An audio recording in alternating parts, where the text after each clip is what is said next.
In the 80s and 90s, games seem to have been more generally unforgiving and punishing.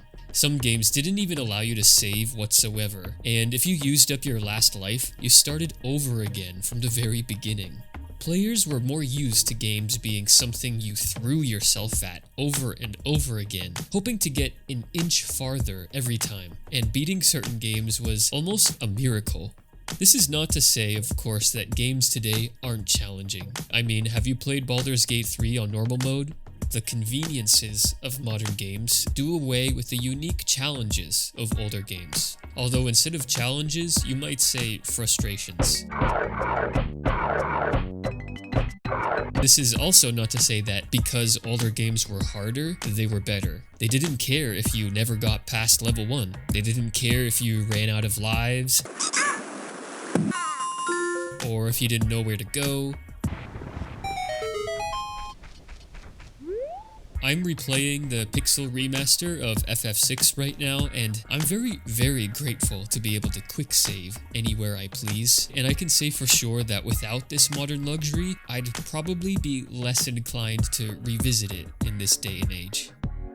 I play games to de-stress, so being able to save wherever you want is much appreciated. Though I do want to highlight that these modern conveniences come with trade-offs. The truth of the matter is that these conveniences in newer games comes at the cost of lowering the stakes. The first important way that games were harder was by not explaining every single little thing. A lot of games today are front-end heavy because of over-explanation and endless tutorials. Older games didn't really tend to do this. Tomb Raider did have a tutorial mission at Laura's mansion, but all it really does is help you understand the most basic of basic controls.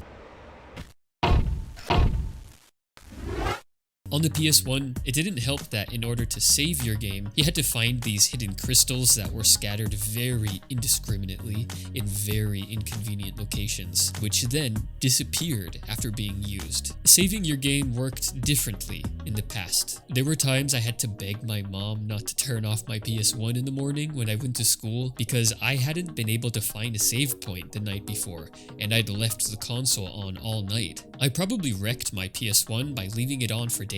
If you died, you might have to replay whole hours, days of a game. Any experience you got were completely gone. This was sometimes enough to stop me from continuing to play a game at all. If you were a kid in the 80s or 90s, then you've been there. Back in the day, people often had to learn a game inside out in order to beat it. You sometimes had to know everything, and they were very obscure secrets. Even if you used a strategy guide, you'd probably spend a lot of time backtracking or catching back up to where you previously were, and you'd wander the world endlessly if you didn't know what to do for whatever reason, because old games just weren't that interested in helping you. They didn't care if you knew what to do next, because if you were confused, well, you probably should have been talking to this random NPC.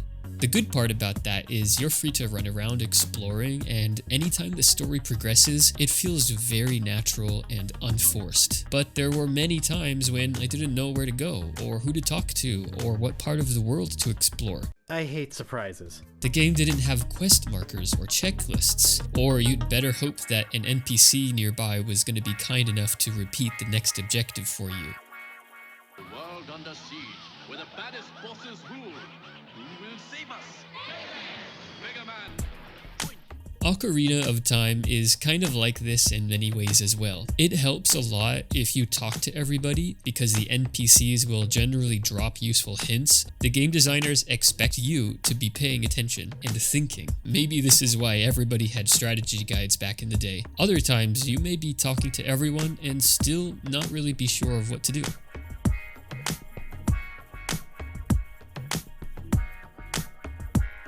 This brings up another feature of old games, which is puzzle obscurity. I'm reminded of playing Monkey Island as a kid, when you had to break into a mansion by drugging a pack of guard dogs, which required you to put a piece of beef in some stew, and then add a particular yellow flower that you only knew to be a sedative because Otis, the prisoner, happens to let this detail slip if you've bothered talking to him.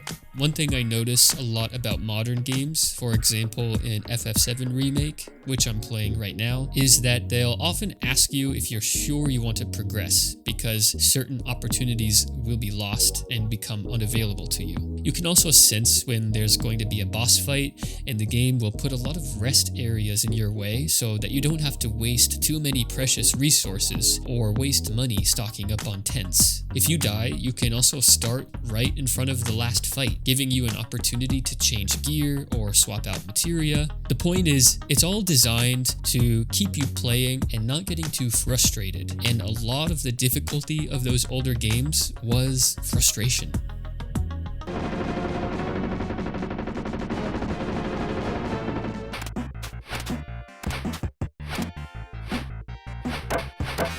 Today, many games are a lot more narrative heavy than they used to be. Of course, there were narrative heavy games in the past like FF6 and 7, but you were never owed an easier way to do things if it got too difficult. In fact, if you tried to push ahead without leveling up high enough, you could actually get stuck permanently, so far away from town that you just can't survive the battles to get back somewhere safe. In Super Nintendo games and earlier, stories were rarely the most important part of the game. It was usually all about mastering gameplay mechanics and rising to the challenge. As I mentioned earlier, the fact that games have changed is in many ways a good thing. Now that I'm an adult, I don't think I'd still play games at all if they were as unforgiving as they used to be. Time is more precious to me now than it was when I was a child, and if I lose too much progress because of a game over, there's a good chance I might just not pick that game up again. The convenience of modern gaming is a welcome privilege for me,